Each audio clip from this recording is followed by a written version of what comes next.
Good morning and welcome to CASAS. Whether you're joining us for the first time or you've been a part of CASAS for years, we're grateful you're here. Over the past few weeks, you've heard about our Essentials Drive benefiting the Marana Unified School District Resource Center. And there's still time for all of us to be a part of making a meaningful impact for students and families in our community. Their greatest needs continue to be new socks, new underwear, and hygiene products. These are everyday essentials, but having access to them can make a real difference in helping a student feel cared for, confident, and ready for their day. We're collecting through August 30th, so if you haven't had a chance to participate yet, we'd love for you to bring an item or a few and drop them off at the meetup. Together, even something simple can become a meaningful expression of care for our community. Our first men's social of the year is happening Saturday, August 22nd at 8:30 a.m. in the coffee spot. Guys, this is an opportunity to share breakfast, connect with other men, and have honest conversations about the challenges and opportunities we encounter in life. Whatever season of life you're in, we'd love for you to be a part of it. You can register today by holding your phone near the tap dot on the seat back in front of you. Of course, connection is more about than simply getting people together. It's about creating space for relationships to grow, for people to encounter Jesus, and for stories to change. And today, we get to celebrate some of those stories through baptism. We're glad you're here today. Let's worship together. Well, good morning. It is so good to be able to be here together. I want to invite you to stand as we get ready to worship a God that we can trust, a God who is with us, a God who is here.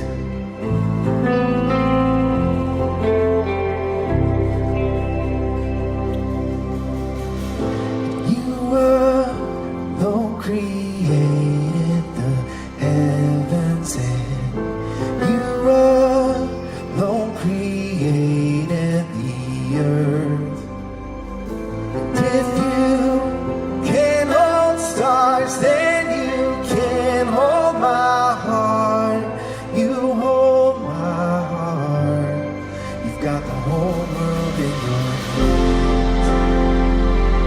Jesus, you've got the whole world in your hands. Jesus, I can rest assured that you're faithful, and I can rest assured that you're able. There's nothing that can separate me from your love. Your love, you've got the whole world in your hands. Jesus, you've got the whole world in your hands. Jesus, you've got the whole world in your hands. Jesus, you've got the whole world in your hands. Jesus,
together as a prayer. You've got the whole world in your hands. Jesus, you've got the whole world in your hands. Jesus, you've got the whole world in your hands. Jesus.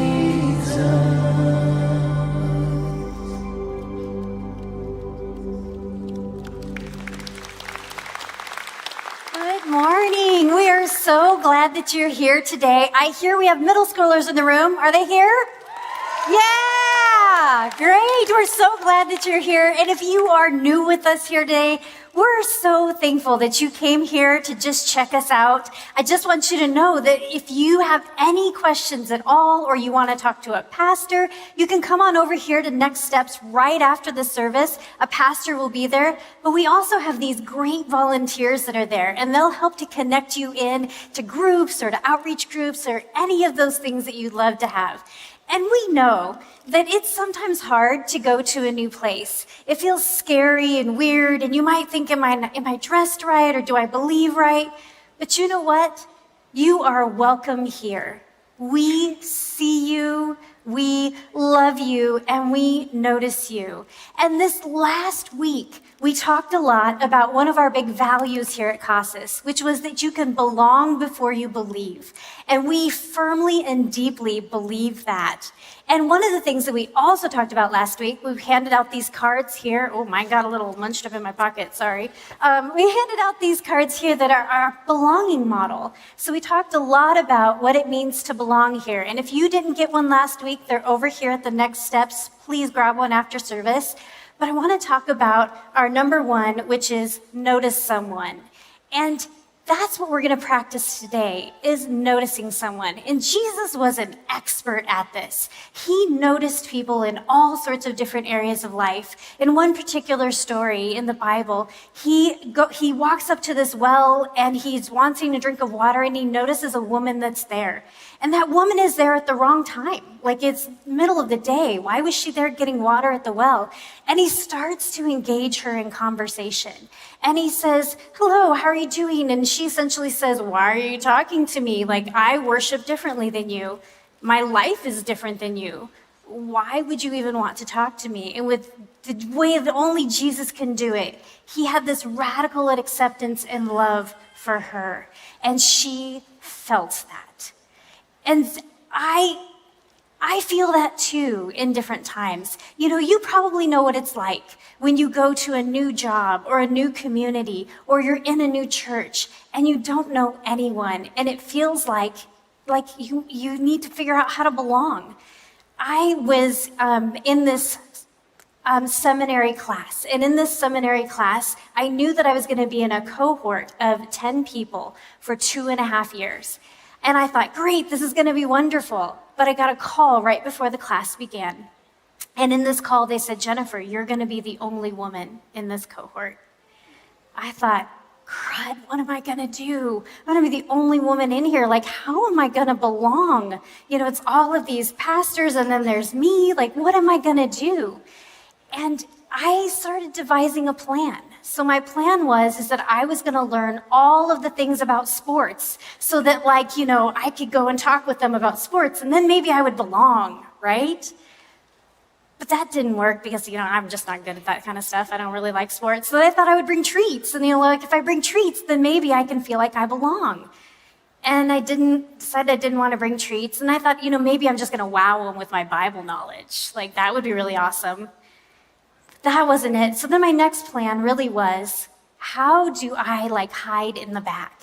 If I could just hide in the back and nobody could see me, then I can just get through this thing without being noticed, without being seen.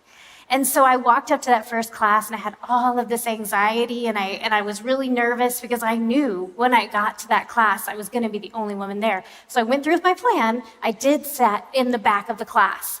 And in the back of the class, I was observing and watching, and all these guys were palling around, and some of them had already known each other, and I just felt lonelier and lonelier. And then all of a sudden, one of the guys came, and he sat down right beside me. And he said, Jennifer, right? I said, yeah. And he said, I noticed you, I see you. And he started asking questions about my life, and he got to know me. And church, I see you do this every day for new people that walk into this room. You notice them. You see them. And this is the first step of our belonging model. When you feel noticed and seen, you can feel like you belong. And so I'm going to make it really weird. You guys ready for this? Okay, stand up. Everybody stand up. Okay? We're going to practice it. We're going to do our welcome this morning. And if there is somebody here that you have never talked to before, you have not known, please welcome them. Walk up and just say, "Hi, I'm glad that you're here," or shake their hand or give them a warm smile. Just practice noticing somebody.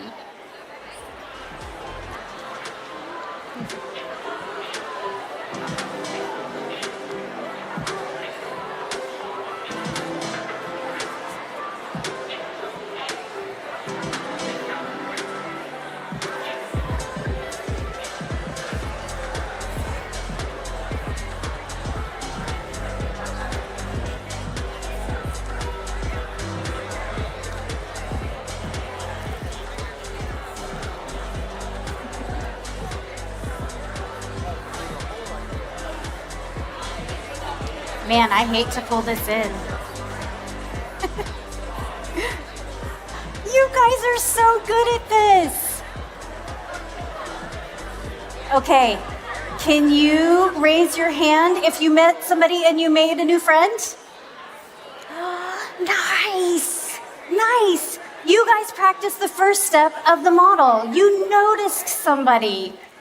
I'm so thankful for you. You know, as the outreach pastor here at Casas, one of my duties or jobs that I love the most is that I get to notice what is happening in our Tucson community and around the world. And what we were noticing this year is that there's a lot of organizations that are pouring in to do a lot of really good things. They're helping with food insecurity and with homelessness, and we've been able to come alongside and help them. Overseas, we've been able to see how we've been able to pour into the lives of special needs mamas because we noticed them. And it's such a beautiful place to be as a church that we not only notice people here, we do it in our community and around the world. It is so beautiful. This month, we are noticing the Marana School District, and that we have students in the Marana School District that come to school without the essential items that they need. And some of the essential items that we are collecting throughout this month are socks, underwear, and hygiene products. And we're collecting them right over here at the meetup in the West. We would love it if you'd want to participate with that. And if for some reason you think, man, I can't go do the shopping for that, let Outreach know and we'll go shop for you. We would love to do that. When you give here at Casas Church, you are furthering our beautiful values of belong before you believe, and you are noticing what we are doing not only here in the church, but out in the community and around the world. And there's 3 different ways that you can give. You can give at the doors, you can do the tap dot behind your seat there and give via Venmo, or you can give on our website. Can you pray with me as we begin our morning? Dear Lord, Heavenly Father, we love you. And we are so wholly loved and accepted by you. Lord, we praise you. We thank you. Our hearts are full of just you. You notice us and you see us, and you are beautiful in all of the ways. And Lord, as we continue in service to praise you, Lord, I just hope that you hear the sweet sounds of our voices because we love you. In your beautiful name, amen. Won't you join us as we continue in worship this morning?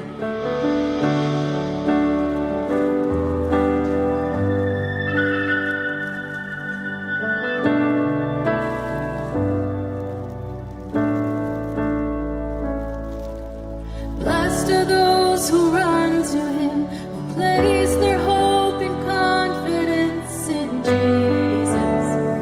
He won't forsake them. Blessed are those who seek his face, who bear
chance I get, I bless your name. Bless God when my hands are empty. Bless God the praise it cost me. Bless God when nobody's watching. Every chance I get, I bless your name. Bless God when the weapon is forming. Bless God when the walls are falling. Bless God 'cause He goes before me. Every chance I get, I bless your name. Bless God for He holds the victory. Bless God for He's always with me. Bless God for He's always worthy. Every chance I get, I bless your name. Every chance I get, I bless your name. Every chance I get, and praise the Lord with me. Sing if you love His name. Come and lift your voice with me. He's worthy of all our praise. Come and bring your offering. Sing if you've known His grace. Come on and lift up your holy hands. He's worthy of all our praise. Yes, He's worthy of all our praise.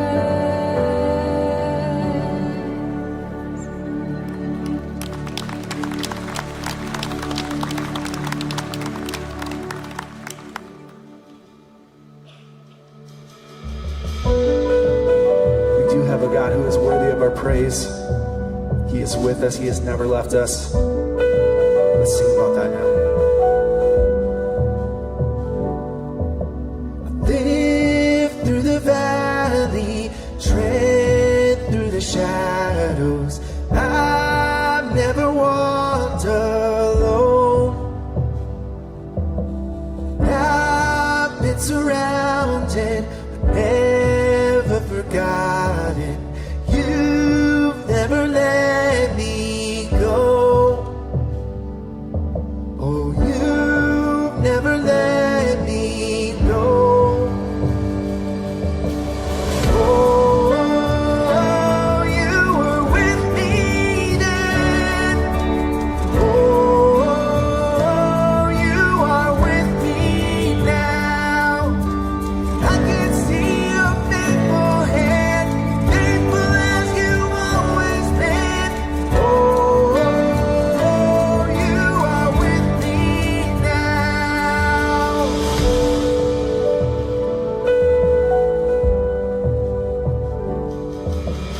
Praise goes before me, promises guard me, true to your covenant. You are my good shepherd, my shelter and my savior. This is my confidence.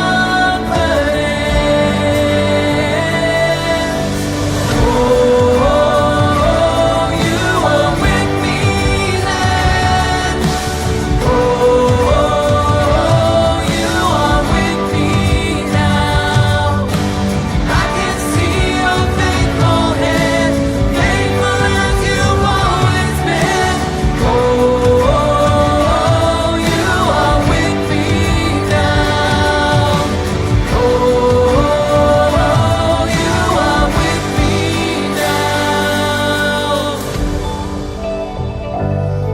God, we believe that you are with us. We see the work that you're doing and we praise you for it, God.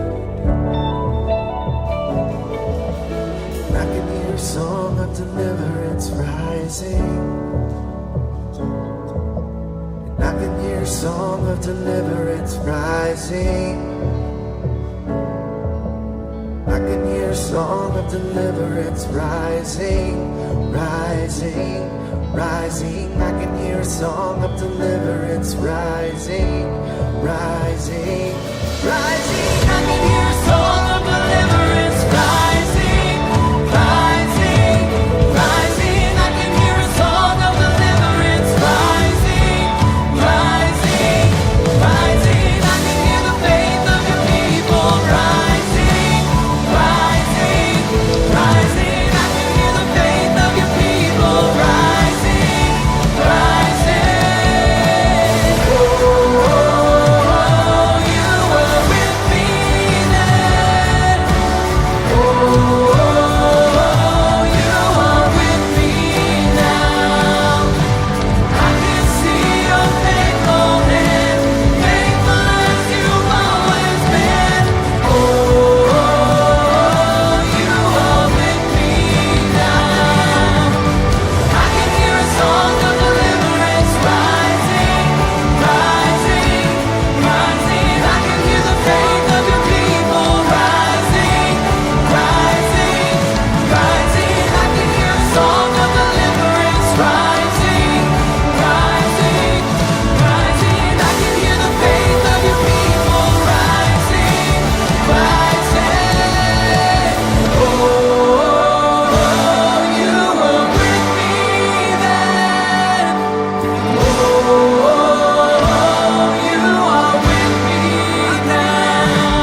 us by name. He is Jehovah Ra, our shepherd, guiding us faithfully with goodness and care. He is Jehovah Shalom, our peace when fear gets loud. And he is El Olam, the everlasting God, constant in every season and through every generation. And he is Jehovah Jireh, the Lord who provides, meeting us with everything we need down the road. Jehovah Nisi, our banner and rallying cry. He is Emmanuel. He is with us in every moment of our lives. And he is the Alpha and the Omega, the beginning and the end, in every season, through every generation. He is with us.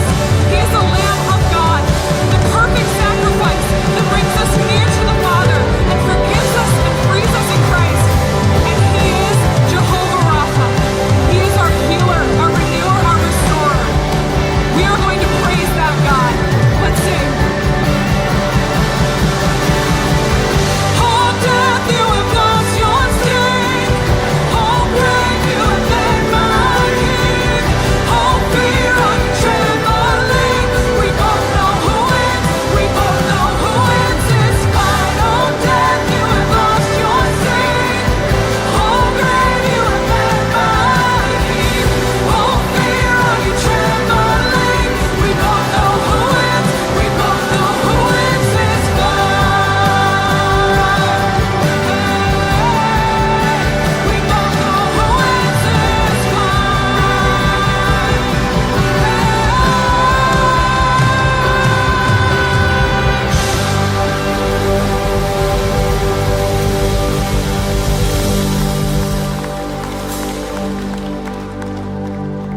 Heavenly Father, we come before you. Gosh, what a blessing to just remember who you are. You are our healer. You are our battle cry. You are our Father. Lord, you are with us in every season. You have never left us. We can trust you. You are faithful. And you love us. And it is through Christ that we are free and redeemed. It is your grace and mercy that covers us, and we are so grateful. In Jesus' holy name, amen.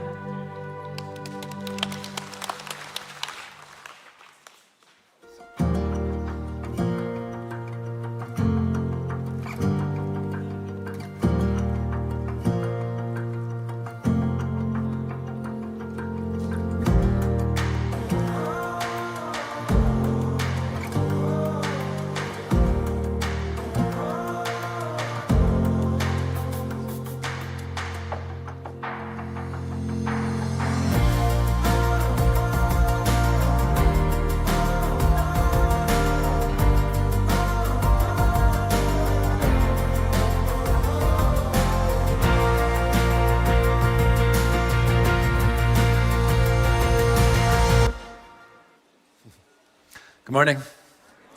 Nice to see you guys. 2 weeks ago now, I think this is our third week. We started the beginning of August. As school launched up, we launched into our new ministry season. And we started this new series called Made for More. And that series, the whole point of this thing, every August, we talk about who we are as a church, the unique things that God is doing in us, and where we see ourselves going in this next year. And so what we were talking about with this idea of Made for More is this belief that, man, when you see the amazing things that God is doing through you as a church, when you actually start to see the stuff that's happening and what's there, and you get a taste for that, how could you not want more? How could we not find ourselves being like, that's amazing, I want more of that? And so we've been trying each week to look at what these things are. And in week one, we talked about how God has made us a church without walls. And Glenn talked about, man, we want more people to experience more belonging around here. That's an opportunity that's been happening, and that's something that we feel like is in front of us.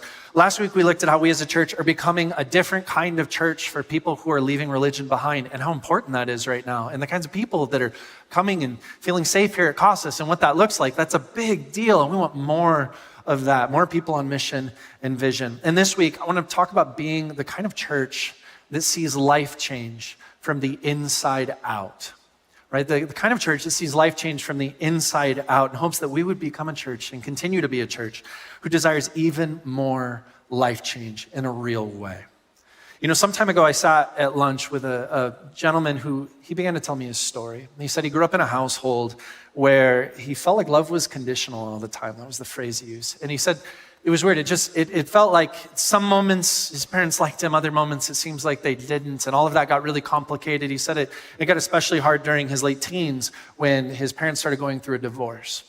And he said during that time, it was really hard on his family. His dad essentially got really angry and poured himself into alcoholism. And it just was this ongoing thing that's what his family started to look like. His dad moved into one house and where he was drinking a lot and was really, really angry. His mom moved into another house and he said she was just hurting and she felt like she'd lost her value and so many of these different things. And he said, I told him, I was like, what was that like for you? And he goes, as a son, I just found myself trying to figure out how to make my dad less angry and how to operate in ways where he just wouldn't explode or where some of these different things, just wouldn't go that direction. He said, and for my mom, I was just trying to let her know she has value and she matters and I appreciate her and all these things. And he said this phrase, enough was never really enough. It was really, really hard.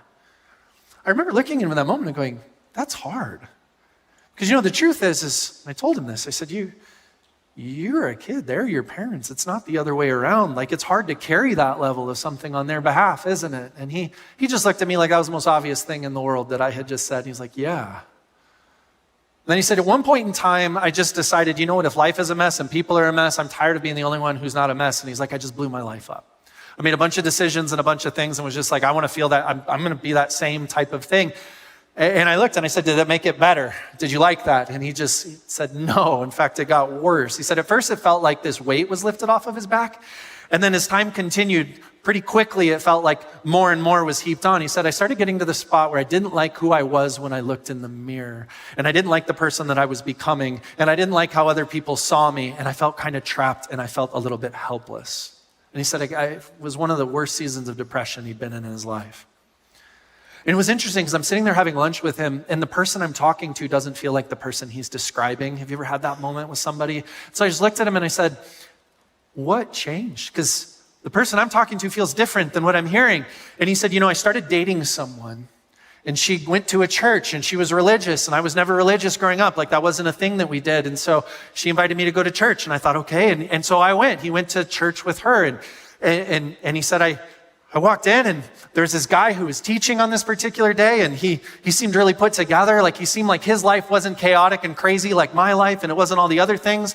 And he spoke confidently and clearly. And he talked about this idea that sometimes in our lives, right, we'll clean up our houses because if things get too messy, it feels chaotic and out of control. And he said, in the same way we clean up our houses, sometimes we need to clean up our lives because if things get too crazy or chaotic, it can feel like it was out of control. And he said, I heard that message, I heard that sermon, and it resonated with me in the deepest of ways because I felt like my life was an absolute mess. He did. It's like I felt like my life was just everywhere and a mess and out of control. And he found himself thinking, I'm going to do what this guy's telling me to do. I'm going to do what this church is telling me to do. I'm going to start cleaning it up. That was his phrase. He said, I left that place and I prayed to God to help me. And he said, I started by doing two things. I said, what were they? He said, I went home and I cleaned my room and I made a haircut appointment. And I was not expecting him to say that at all. I really wasn't. I said, what was it about a haircut? He goes, a new me for a new era. And he literally was like, I changed everything about me. That's the phrase he used. He said, I stopped hanging out with people that I saw as bad influences. I started reading the Bible for the first time. I started going to church. I stopped doing bad things. I stopped listening to bad things. I tried to stop thinking bad things. And I just stopped all the bad things that I could possibly think about. And I just started trying to clean my life up. And I worked hard at that. And he said, and it was crazy because people around me noticed and they started to see me as like, wow, that guy's going somewhere. He said he got asked to be a volunteer in the church that he was at. He said his dad looked at him and said, I can tell that something's different than what it used to be. And man, he'd wanted to hear words like that from his dad for a long time. His mom looked at him and said, I'm so proud of you. I can see all the ways that you've changed. And that resonated in this like really, really deep way for him. And then he said, and the worst part was, because I wasn't expecting him to say the worst part. He said, and the worst part was I was just miserable. I was like, what do you mean you were miserable? It seems like you're describing like all of this really good stuff. And I said, and why are we talking if you had this amazing church that you loved? And why aren't you there? Like, what happened? he said, I stopped going to that church. I stopped being a part of this because the truth is I'd cleaned up everything. I cleaned my life up. I cleaned myself up. I cleaned up everything. And yet I was still the same me inside. I was still so sad and angry and frustrated and miserable. And this time it was worse. I said, what made it worse? He said, it's because before I was a mess and everybody could see it and they knew it and it was okay. And he goes, and now no one can see it. And I feel alone and I feel isolated and I'm angry.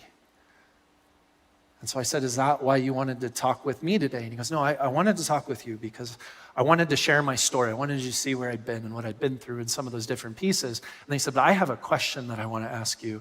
And I said, what is it? And he looked and he said, how do you really change your life? That was the question. How do you really change your life? And he looked at me with such earnest sincerity as he asked that question. Guys, that's a big question, isn't it? Isn't that a huge question to ask somebody? How do you really change your life? But it's an honest one. You know, I find myself thinking, how many of us came to church at one point in time? Maybe it was your first time you came. Maybe it was sometime down the road, but you found yourself coming to church or entering back into religion in some way because you found yourself saying, I want my life to be different than what it actually is right now. How many of you have ever found yourself like that young man in that moment where you look in the mirror and you don't like who you're becoming or what that is? And so that energy brought you to church. And it brought you to a space where you said, I need religion, I need God, I need something different because I don't like how this is going and I want something in my life to change. Or how many of us have ever found ourselves looking and you look at your life like that gentleman did and you're just like, my life feels like a mess. And it feels like it's all over and it's crazy and all these things. And so there's some part of us that suddenly looks and goes, I need to go clean this thing up. And I think God can help me do that. And this group of people, they can help do this. And so sometimes we find ourselves going to church or coming back to a community because we think, I want my life to change. I just need to clean all of this stuff up. And that's the thing that I need help with, right? And we do this at times. And I watch people do this at times. And the hard part is on occasion, there's moments where someone does all of these pieces. And much like that young man, they go, I changed everything. And it just didn't change me because we still are looking for the place where real life change actually occurs. And so I want to explore this a little bit this morning. And the reason why is I think God is using you as a church to actually step into people's lives in ways that's actually transformational in the deepest of ways. I keep seeing God use you all in ways where he's changing people's lives, not just in an exterior type of way, not just in a new haircut type of way. I'm talking about in like a deep type of way that's actually transformative in their lives. There's something happening here, and I think it's because you're tapping into something that's really true and really important. And I want to look at what that piece is today because I think God has more for us. And I think there's more, in fact, to come. We're going to look at a story that's found in the life of Jesus. It's in the book of Matthew, but it's also in the book of Mark. We're going to look at Mark's account today, Mark chapter 7. If you want to turn there ahead of time, feel free. But there's this moment where the religious leaders, they come up to Jesus and they essentially say, why aren't you telling your disciples to clean up their act? Why aren't you telling the disciples to clean up what it is that they're doing and to change the way this goes? And it's because they're after something, they want something that they think is what life change actually looks like. And Jesus redirects this conversation in a really powerful way. And I think contained in his answer is an answer for us to that question about where real life change actually begins. And I'll say it this way just to kick us off. It's this. We often think that life change is about cleaning up our lives, but it's actually about changing our hearts. We often think that life change is about cleaning up our lives, but it's actually a change that starts to occur by wrestling with our hearts. It's at the heart level. And we're going to see this in Mark chapter 7. If you have your Bibles, we're going to begin at verse 1, right at the top of the chapter. It says, now when the Pharisees and some of the scribes who had come from Jerusalem gathered around him being Jesus. Verse 2, they noticed that some of his disciples were eating with defiled hands, that is, without washing them. Just look at that real quick in verse 2 and recognize they didn't just say their hands were dirty and they were defiled. Like that's a big sentence, isn't it? Verse 3, for the Pharisees and all the Jews do not eat unless they wash their hands, thus observing the tradition of the elders. They do not eat anything from the market unless they wash. And there are also many other traditions that they observe, the washing of cups and pots and of bronze kettles and beds. Verse 5, so the Pharisees and the scribes asked Jesus, why do your disciples not walk according to the tradition of the elders, but eat with defiled hands? Which is their way of saying, why are they doing it wrong? That really is very straightforwardly. This is not a curious question, you guys. This whole moment is not some moment where like, how interesting that Jesus does that. I wonder what he knows that we don't. That's not what's happening there. They're coming up to Jesus and they're like, I don't like this. I don't like what I see happening. So let's unpack it. The short and sweet of it, the religious leaders, a group of people known as the Pharisees, they were the most prominent religious leaders in the first century for the Jewish people, and a group of people called the scribes. These are your Old Testament scholars who specialize in the first 5 books of your Old Testament, called the law, right? These people, religious leaders and people who have all kinds of religious scholarship, they see Jesus' disciples not washing their hands before they eat, and this is a big deal. They are frustrated with him. And I think we can get the frustration on some level, because like, how many of us wash our hands before we eat or after you use the bathroom? Like, there's a practical side to this, where cultures all around the world, regardless of what you believe, seem to do this because it stops the spread of infection, disease, and those types of things. So we know there's like this very practical side to washing your hands. That's why many of us do it, right? And we make that happen. Well, you have to understand, for the Jewish people, the washing of hands before a meal was way deeper than that. It wasn't just that it was practical, it was actually seen as deeply spiritual.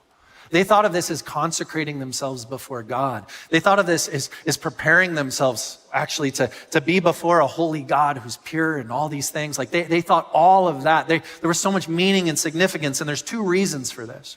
First, if you've ever heard Christians around you perhaps say the phrase, your body is a temple, and they're often, I think, quoting Paul from Corinthians when they say that, you know that that's not a new thought that Paul was saying and speaking when he writes that in the book of Corinthians. Paul was a Pharisee.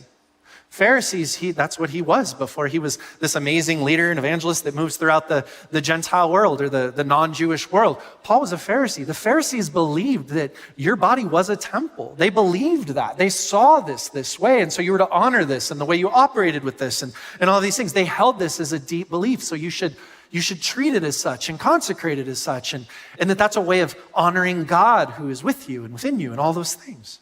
Second, the Pharisees saw Israel as a nation of priests because in Exodus 19, right, these are people who know, the scribes, the Pharisees, they know the text.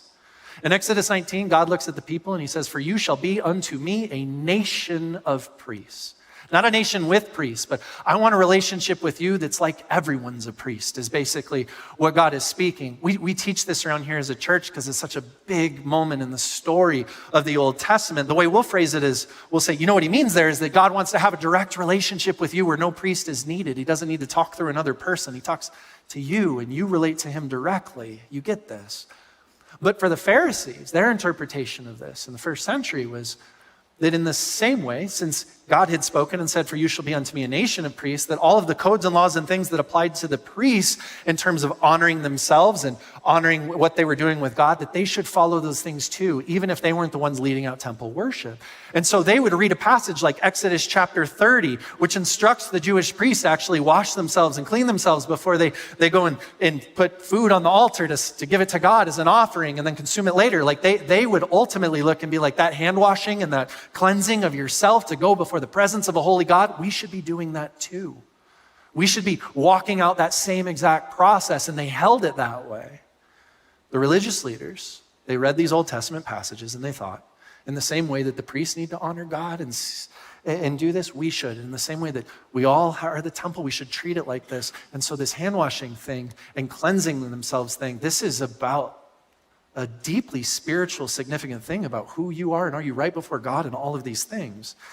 This process begins to occur that happens anytime somebody within a religious system takes their beliefs seriously. And it's this, it starts with reading something and then having a scriptural interpretation. I read the text, and so I thought to myself, okay, this is what I most think about that. And because you take it seriously, or this matters to you, you go, and now I'm going to practice it. Right? I read this, I interpret it, so now I'm going to practice this in my life. You practice something long enough, it eventually becomes tradition. It becomes this thing that you do on an ongoing basis. Tradition, lived long enough, starts to become widely accepted belief and understanding, and it becomes doctrine. Even starts to be followed like law. And all of a sudden, what started as biblical interpretation becomes the truth of God for all people, always. And everyone's just like, yeah, of course it is, because that's just how we do it. That's how they thought about it. So the religious leaders, they come to Jesus and they say, you're doing it wrong. Jesus, you aren't teaching your disciples correctly. In fact, they're dishonoring themselves. They're dishonoring you as a teacher. They're dishonoring God. They are defiled. Think about that word and the intensity of that word. Imagine if you walked out of the bathroom and I noticed you didn't wash your hands and I was like, defiled. Like, that's a horrible moment, isn't it? That's awful, isn't it? I know. It's a big statement that they make. And they're essentially saying, and so you need to teach them rightly. They need to clean themselves up. They need to change. They need to clean themselves up. You know what's interesting? Is how Jesus responds to this criticism. Because imagine yourself, like I know we've talked about the history and some beliefs and things, but go back to the moment. Imagine yourself and you're a leader and you're leading maybe kids or students or adults or whoever it is you lead. And somebody comes up to you and they say to you, hey, you're doing it wrong. You're actually letting these people defile themselves. And ultimately you're not respecting the text. And this is what we do, or the tradition or what really matters. And they say that to you. What do?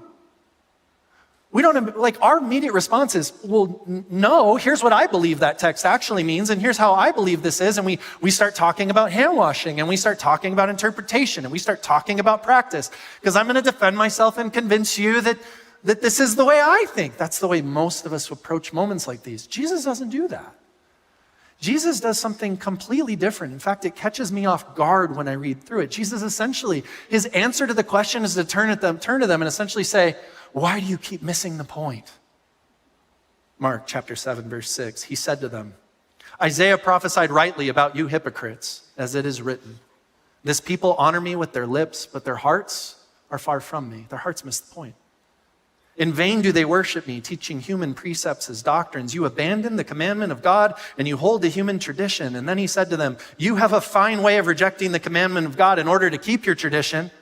And this is Jesus looking at them saying, you started by interpreting the Bible, then you put it into practice, and then that became tradition, and now you're treating it like doctrine, and you're holding people to it, and somewhere along the way you miss the heart of God within the text itself, and this isn't doing good, it's doing harm. In Matthew's account of this thing, he refers to the Pharisees as blind guides who lead one another astray, and he says anything that they planted will eventually be uprooted because it's not going to bear any fruit. It doesn't do the thing.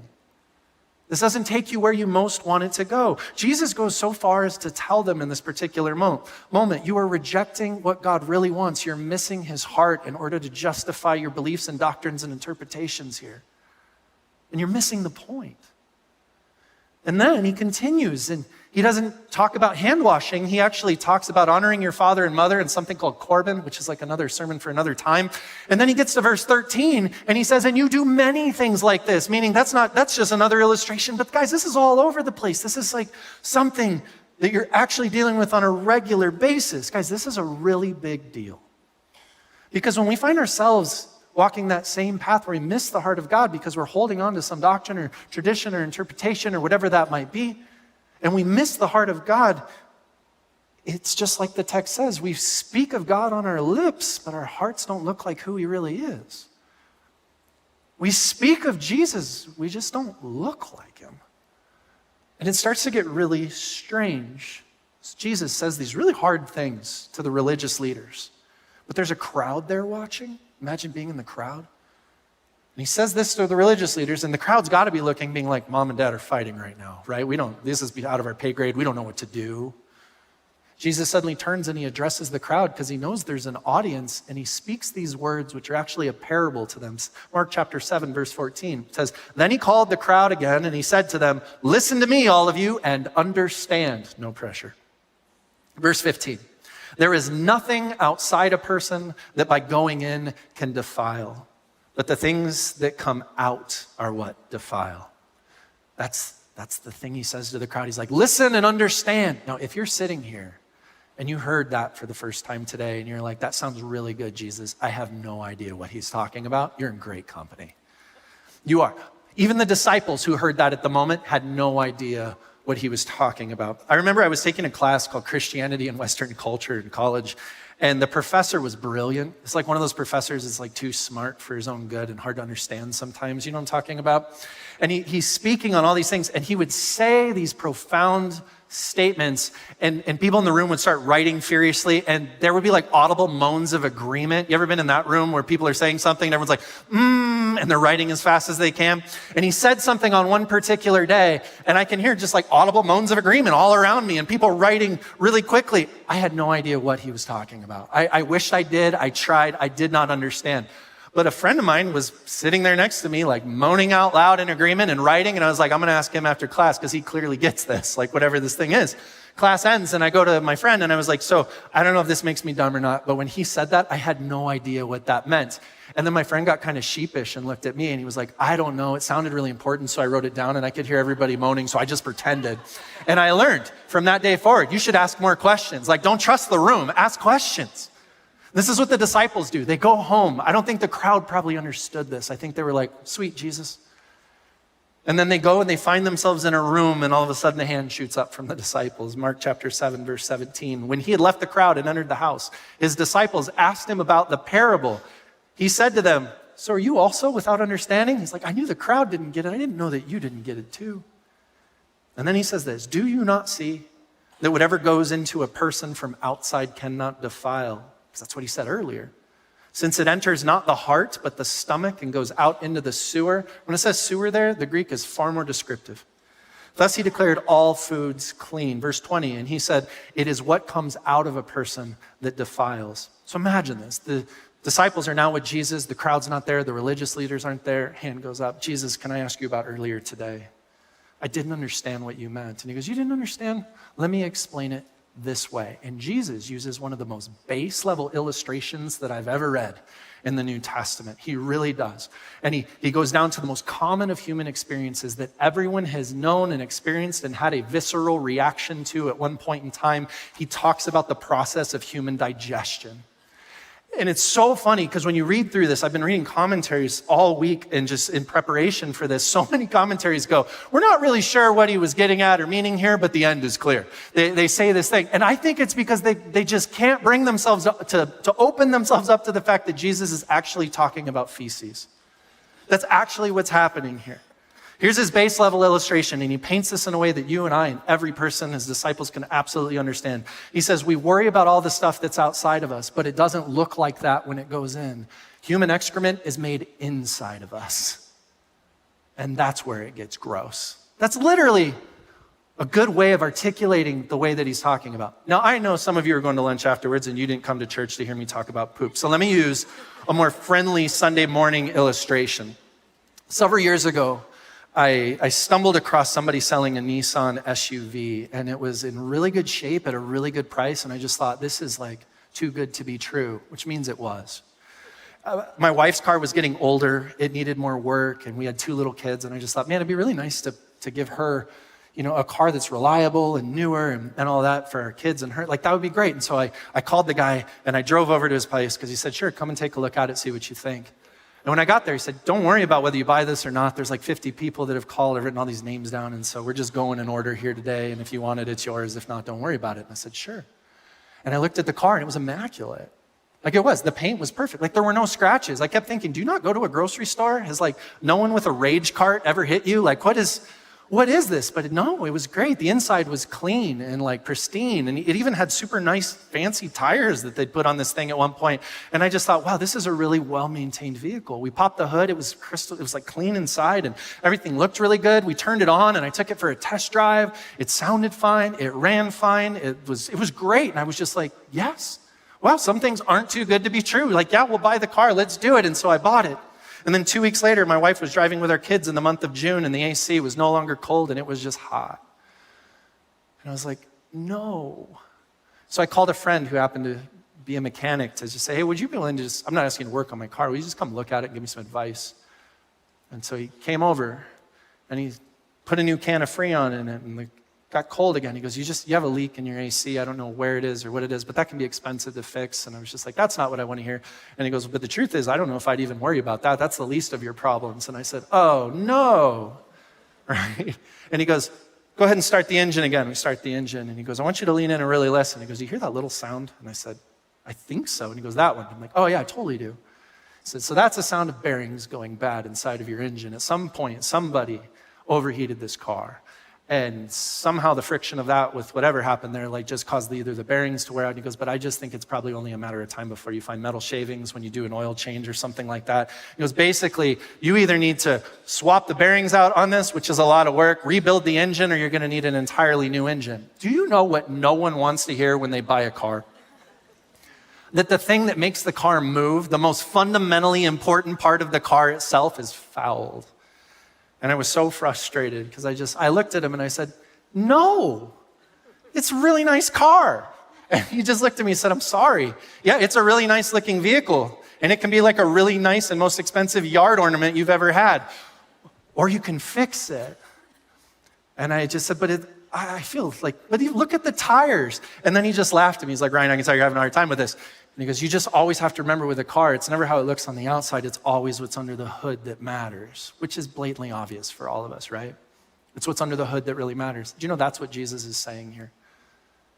His illustration, whether you think it's gross or not, the whole process of this, whether you've connected with it or not, that's what he's saying. Is that when it comes to life, when it comes to growth, when it comes to having our lives changed and following God, it's what's under the hood that actually matters. It's a big deal. And I think that's why he says the following. Mark chapter 7, verse 21, he explains this. He says, for it is from within, from the human heart, that evil intentions come. And then there's this giant list. He says sexual immorality, theft, murder, adultery, avarice, wickedness, deceit, debauchery, envy, slander, pride, folly. It's quite the list. Right? He starts listing all of these things. Guys, I don't think that list is specific. I think that list is him saying, all of those things that you're going and looking at your life being like, I don't want this to be in my life. I don't want this to be in the world around me. I want my life to change so none of this is actually a part of that. And I want the world to change so that none of this is actually a part of that. I think that's what he's listing. I think he could have added other things, taken some, I don't know. But he's using this like an illustration. Verse 23 says, all these evil things, they come from within. And that's what defiles a person. Guys, when Jesus lists all those things, if you've gotten to the spot in the message where you're like, okay, so he lists all those things because they're wrong, and finally we're going to talk about what's wrong and what's right and all these things, that's not what he's doing here. And I want to address that because I think so often what happens in churches is we think if you want to really create real life change in your life or in the world around you, here's the recipe. You need to tell somebody what is wrong. You need to tell them that it's not okay. And you need to tell them to stop it. And that's how you create real life change.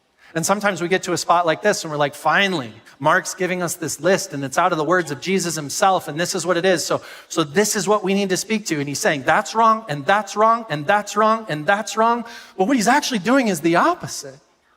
What he's actually doing with this very thing is he's saying all these things you care about, from sexual morality to murder to folly. Folly is just that moment, you guys, when you find yourself like going, man, I ended up here and I wish I had made the decisions that led me here, right?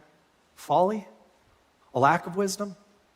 He goes all the way from these things and he says all of these things, from the largest of things to the smallest of things, from slander, how we speak about others, all those, it comes from inside the heart. It starts in here. And you know how I can illustrate this for us in a practical way? I want to do something. And this is for me, this is for you. You don't need to look at the person next to you. You don't need to say anything for the next moment. You don't need to raise a hand. I'm just putting all this out there. And here's why. I want you to think about something just for you for just a moment. And all I'm asking you to do is think about something. That's the only activity you'll have to do here.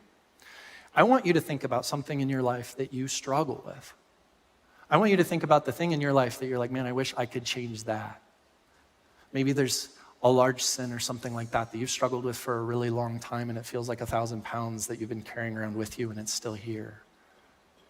Or maybe for you, it's not. It's actually something small that just like a thorn seems to like just kind of keep embedding itself and annoying you and frustrating you, but it's with you even though you'd like it to leave and you want your life to be different. I don't know what it is for you. I can know what it is for me. I just want to ask you to think of it for just a moment. And when you hold that in your head, what is it that you struggle with? What is that like for you? What's that thing? Now hold it in your head. Now here's what I want to do. Here's what I want to tell you. It's wrong. Stop it. Okay, I'm going to do it again. It's not good. Don't do it anymore. Okay, cool. If I turned you out to go home right now, how many of your lives changed? Is that how you change a human heart? I want to ask you that. Just think about it for just a moment. Is the recipe to change a human heart? And here's how you know this. It's not about what's happening right now in this room. Look at your actual life. Did you walk into this room knowing it was wrong and knowing that you needed to change that thing in your life? If you walked in knowing it was wrong and knowing that, then that information was not what you needed to change. That's the difficult thing about change. We always want to treat this like, you know what they need to do? You need to know this so that you can wash it off your hands and be done with it. We want to go to a hand washing moment. We want to go to an outward cleanliness moment. But the reality is most of those things, the reason that they exist is because somewhere in our heart, we're struggling. Somewhere in our heart, there's something that God's actually wanting to wrestle with us and move with us, because it's when the heart begins to change that some of the perspective and things on that starts to change. This is Jesus articulating this whole list and going, you care about all of that. If you care about that, then care about the heart. Because this is the place where real life change begins. When you get this, you get the heart of God for you. And you don't just become a polished religious person with clean hands and a clean bed and clean copper pots and clean everything. You become a real person who's transformed in the likeness of Christ. Because real change happens from the inside out. Jesus is saying you keep trying to wash your hands, but real change, real life change occurs in the heart. And you know why I love this? I wanted to talk about this today, one, because I just think it's actually helpful to articulate this out loud to us as a reminder, and maybe it's new for you, and I think it's important to process that passage, talk about it. But I also wanted to talk about this with you today because this is the thing that I've seen in you.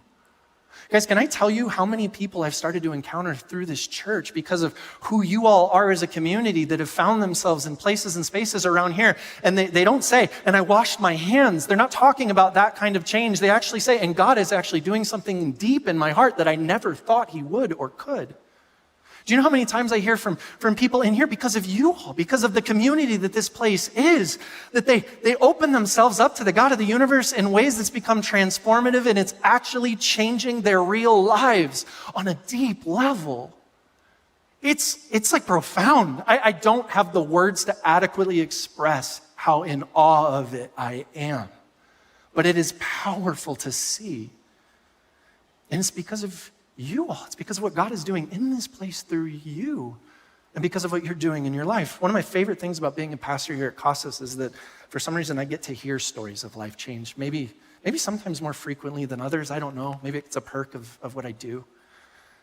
But I get to genuinely experience this, and it's amazing. I got to hear a woman tell me, she said, you know, Ryan, I've been in so many horrible dating relationships because I always enter into a relationship where I try to I'm like worried they're not going to like me or love me, or that I'm not going to be enough. And so I contort myself into the thing I think they most want me to be so that they'll like me or that they'll love me. And I'll have this. And she goes, and I hate it. I'm always end up resentful. I always end up doing things I don't want to do. I have moments that I violate stuff and I regret things and I compromise things I actually hold and believe and all these things. I don't like it. And she said, I got so frustrated by this, I finally was just like, I'm swearing off relationships altogether because I don't know what to do.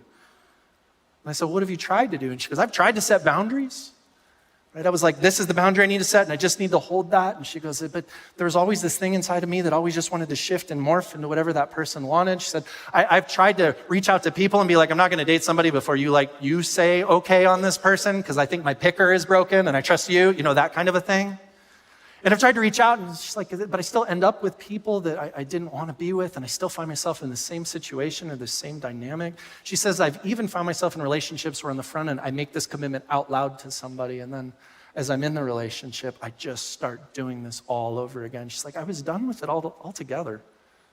And she said, but there's something about coming here to Casas and being a part of this community where I finally realized, she said, that I'm actually completely loved and worthy, and that God values me because he made me, and that's how he sees me. And she was like, and it suddenly, it hit deep. And I've opened my heart to that. And she said, and it's like the more I open my heart to that, the less I find myself in any way, shape, or form wanting to mold into what somebody else wants me to be. And then she got defiant and looked at me and she goes, because Ryan, I am loved already. And I was like, here's a microphone, enjoy the church. Like, you should teach. Right? Because that's life change. In like a deep way. Did you hear it? It's like her heart is actually moving and changing, and all of that's starting to flow out of her in the most beautiful of ways because she's here with you in that space. I got to hear a man in his 60s tell me that he'd always been harsh and judgmental toward others. And he said that this had been part of the cause of the end of his first marriage, and that he even felt bad for his kids because he knew his kids had grown up in an environment where they never knew where they stood with him. And he could see it, and he could feel himself doing it, and he could watch the anger and watch the frustration happening. And it's like he said, I just didn't know how to stop that. It just kept happening. He said this was even in my workplace. And I'd find myself being a part of like just gossiping or tearing somebody else down because of mistakes they made or because they didn't work hard. I had so much judgment on everybody all the time. And he said at some point in time, I just realized this wasn't working for me. And so I made this commitment. I'm not going to say anything. And I said, and how did that go? And he was like, well, I still had all the same thoughts, and my face said a lot of things to people, and they still knew. So it didn't change anything. And I said, so what changed something? He said, I started coming to this place. I started being a part of this community with you all. And he said, and for the very first time, I realized part of the reason why I have no mercy and no grace for anyone else is because I've never opened myself up to accept grace and mercy for myself. And he said it was in opening myself to that process and just starting to experience it. It's like my heart is softened. He said, I keep crying in moments that I'm not really ready for and weird things, and I don't know what's happening. And he goes, but I just find myself having a whole lot less judgment and a whole lot more criticism. And then he got kind of sheepish. It's kind of awkward. And he said, and you know, at work, I've just started to realize I didn't know what was going on in anybody else's life and why they were making the decisions they were making, just like they didn't know about me. So now, instead of criticizing them, I just pray for them. And he said, it's changed my life because his heart, he opened his heart up in the deepest of places where Christ does his best work, and it began to change him. I sat with a gentleman dressed head to toe in designer clothes. He looked like he walked out of a magazine and landed in my office, like that kind of person. Do you know what I'm talking about? He was so put together and like not a hair out of place, all those things. And he sat down. I'd never talked with him before. I said, so, you know, well, hi, nice to meet you. What's going on? And I commented, I was like, you're like really put together, is what I said. And it's because I just don't encounter people quite like this all of the time. And he goes, yeah, you don't understand. I work in a profession where like you're judged the moment somebody meets you.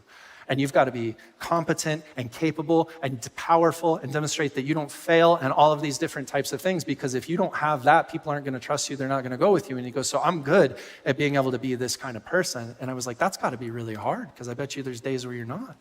And he said, no.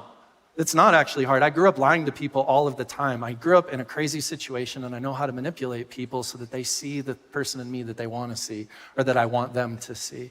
And he said, I'm really good at it. And I said, is that what you wanted to come talk with me about? And his eyes flushed with tears, and he said, no. In fact, I hate that. He said, I don't know how to turn it off.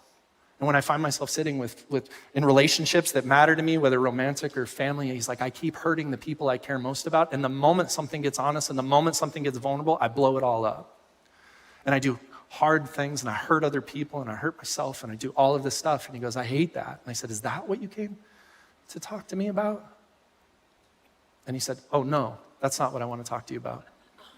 I said, okay, well, what is it that what did you want me to know? What did we want? What are we here for? And he said, I just want you to know that I have been coming to this church and I've become a part of this community. And I don't know if you guys realize this, but what you guys are talking about, it actually messes with people. And I said, what do you mean?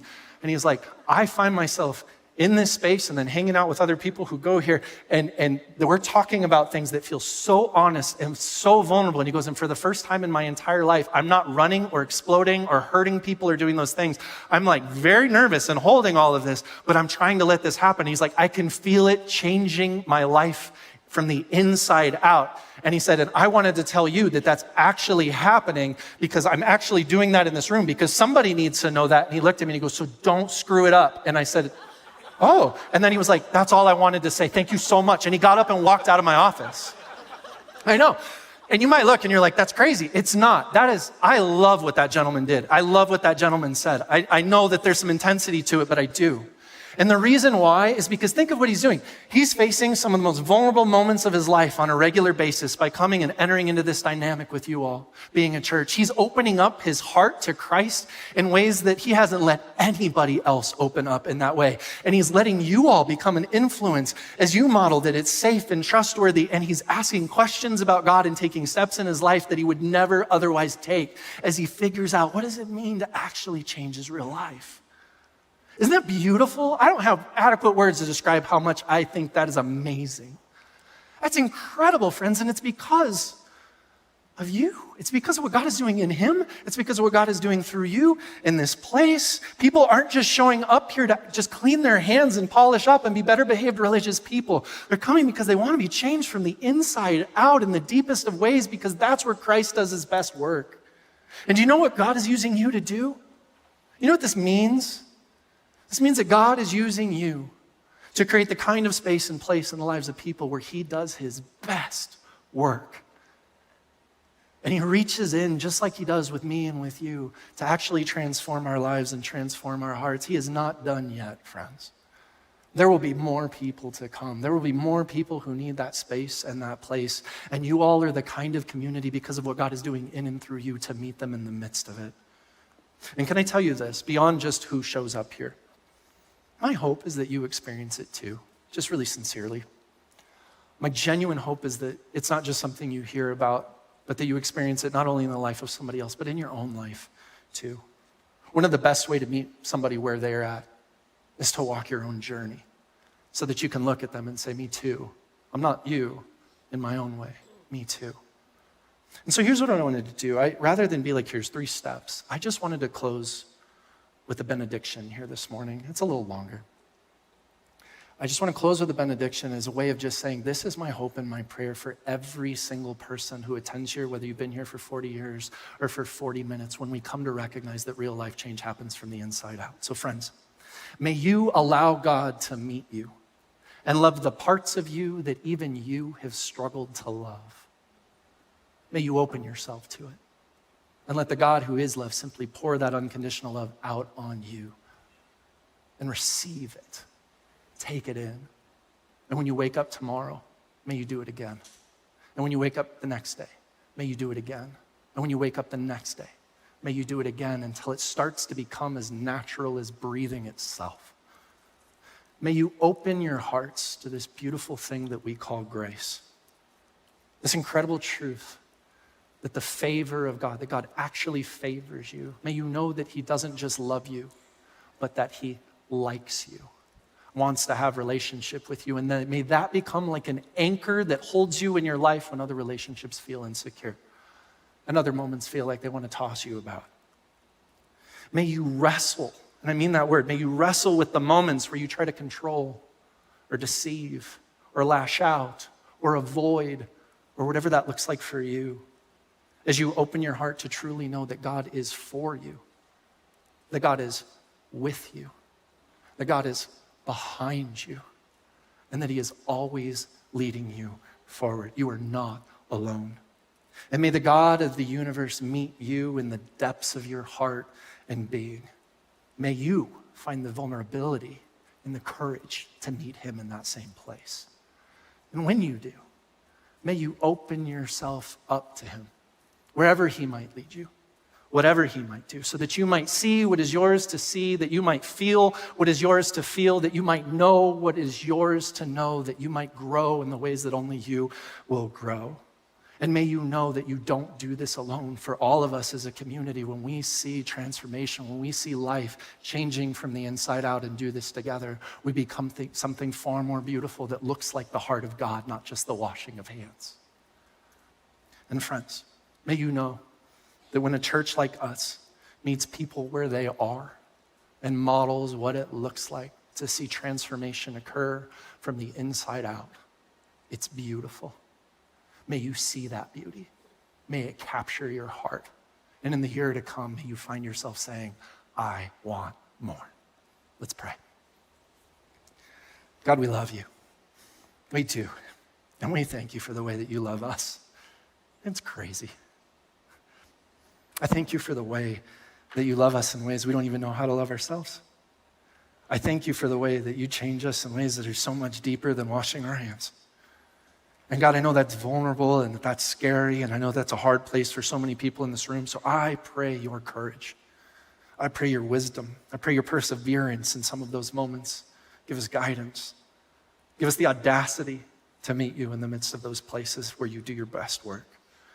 And God, help us to know that we are not alone. Teach us what it is to be the kind of church who comes around one another so that we can experience real life change in the deepest of ways. We love you. In Jesus' name we pray. Amen.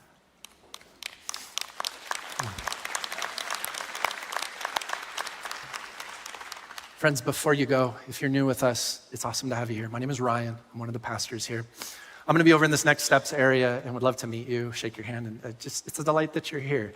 And if anybody here has ever wanted to take a next step and you didn't want to have to figure that out all by yourself, we have wonderful people that would love to walk with you and do that over in this next steps area. Any one of them, that would be like the joy of their morning, I promise you, if you go talk with them. And if anything today has stirred something in you where you find yourself going, I would really like it if somebody would pray for me. There's an amazing group of people that show up every week to pray for you. They're over in the prayer room and they would be delighted to partner with you here this morning. So let's keep nailing the drive that we've been doing. And I'm just so glad to be here with you all today, friends. Have a great week. We'll see you soon.